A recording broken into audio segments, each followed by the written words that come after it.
ચીનના ચોકકિંગમાં એક યુવક અને તેની ગર્લફ્રેન્ડને મોતની સજા આપવામાં આવી છે.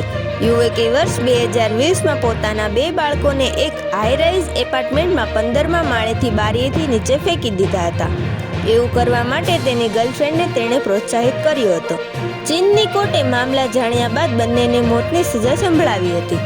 ચાઇના ડેઇલીના રિપોર્ટ મુજબ સુપ્રીમ પીપલ્સ કોર્ટ મામલાની સમીક્ષા કરી અને માન્યું કે યુવક ઝાંગ બો અને યુવતીએ ચેંગ ચેને પૂર્વ આયોજિત હત્યા કરી હતી. કપલ ઝાંગના બાળકોને પોતાના લગ્નમાં અડચણરૂપ માનતા હતા, જેના કારણે બાળકોને આકસ્મિક રીતે નીચે પડી ગયા હોવાનું નાટક રચ્યું.